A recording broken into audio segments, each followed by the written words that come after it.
the Big Dipper? The Big Dipper is one of the easiest things to find in the night sky. And from the Big Dipper, we can find the North Star.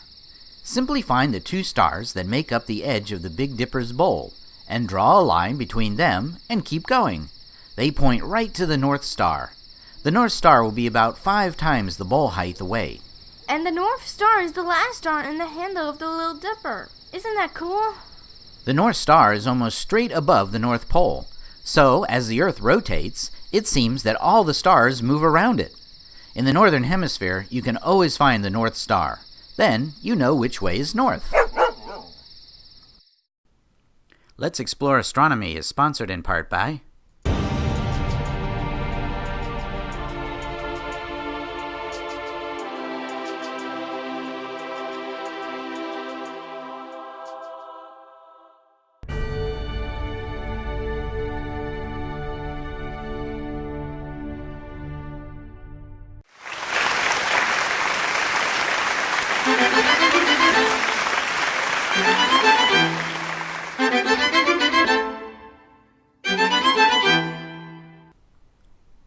Do you know what the North Star's real name is? Polaris! Right. People have been using the stars to guide them for centuries. Find Polaris and you know which way is north. Then you know which way is east, west, and south also. Since Polaris never moves in the sky, you can always get your bearings by finding it. As we showed you, find the Big Dipper. It will move around Polaris, so it will be in different positions in the sky, sometimes on its side, or upside down. But the two stars always point to Polaris. Another check is to find the constellation Cassiopeia. It looks like a W. It is always on the other side of Polaris from the Big Dipper, at about the same distance. Knowing how to find things in the night sky is a backyard astronomer's best friend. Sorry, Laika, of course dogs are our best friends. But most dogs cannot locate things in the night sky, so constellations are the best way to do that. Don't you agree? Constellations are pictures in the stars. Basically, they are simply connecting the dots to make an image. Early astronomers in ancient times named the constellations. Most were named by the Greeks, but they adopted some of them from even more ancient times, all the way back to the Sumerians and Babylonians. The Sumerians and Babylonians lived in the Middle East, around the Persian Gulf in modern-day Iraq, Iran, and Saudi Arabia. Let's call that group of stars the Bull. No, I want to name it. You named the last one Scorpion, remember? But I let you name 2 of them, the Lion and the Goatfish, so I get to name 2 also. It is the Bull. That's final. No one knows who the person or persons were that named them in ancient Babylon. In fact, the Babylonians probably added to constellations already identified thousands of years before by the Sumerians.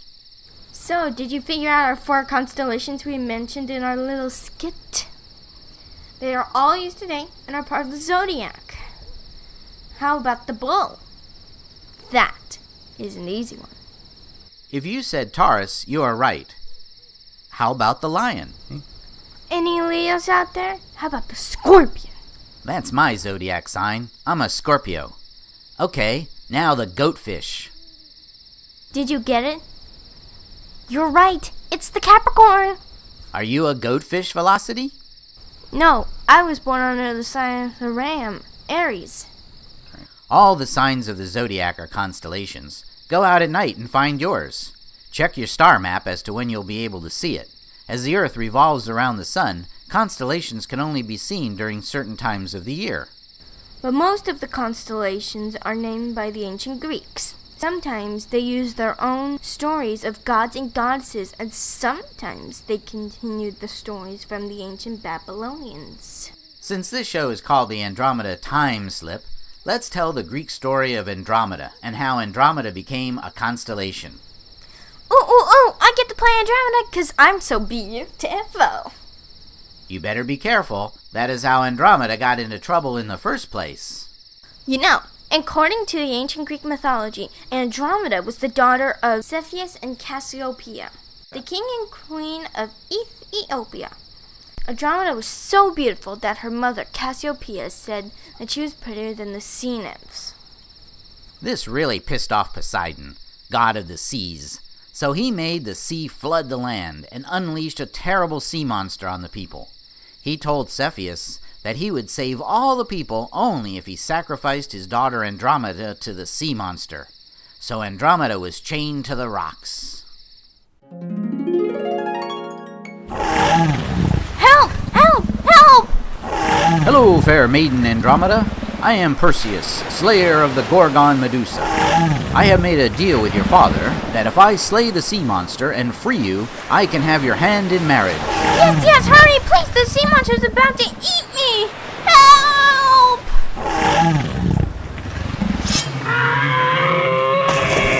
Oh, thank you! And forever your death, I promise to be your wife for all eternity! And so they got married, and they lived happily ever after. And when Andromeda died, the goddess Athena made her a constellation and placed her in the northern sky near Perseus and Cassiopeia. I love happy endings. They're so happy. The sky is filled with stories like this, ancient myths of gods and goddesses. Tune into our other show on Let's Explore Astronomy, like Skywatch. Dun dun dun! Not only will we tell you what is up in the night sky to see, but we will also tell you about the fun Greek stories behind the constellation's name. Won't that be fun? As a backyard astronomer, the best place to start stargazing is with the constellations. You can find them with your naked eye. Then you can aim your scope in the right area of the constellation that has some deep space object like a star cluster or nebula and observe. So get a star map and go outside and find the constellations. Then use the constellations to find cool objects. This is what Andromeda looks like. It represents Andromeda tied to the rocks. It is in the northern hemisphere sky between August and January. We told you that Athena put Andromeda in the sky next to Perseus, Cassiopeia, and Cepheus. We also told you earlier that you can find Cassiopeia by finding the North Star, which can be found by finding the Big Dipper. See how it works? On your star map, you will see some of the deep objects in the Andromeda constellations to find. The most famous and easiest to find is M31, the Andromeda Galaxy. The Andromeda Galaxy is a spiral galaxy, just like the Milky Way, but it is over twice as big. It is one of the closest galaxies to the Milky Way and is 2.5 million light-years away. You can actually make out the Andromeda Galaxy on a clear, dark night with the naked eye, and it looks good in binoculars. But in a telescope, it looks spectacularly wonderful. There are also some cool double stars and star clusters in the Andromeda constellation. Check it out! There are 88 constellations in the night sky decided on by an International Astronomical Union in 1922. Most all date back to ancient times, as we told you.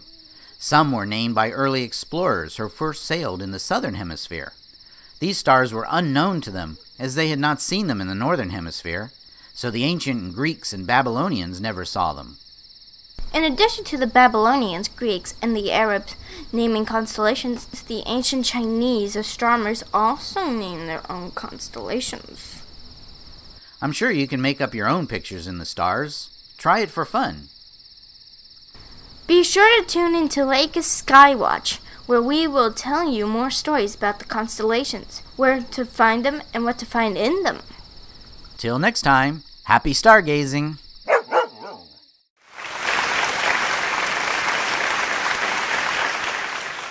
Hey, give a shout out to our sponsors, without whom we would not be here. Visit their websites and partake of their services and products. A big thank you to the Yukon Department of Tourism and Culture and Westmark Hotels, Westmark Whitehorse.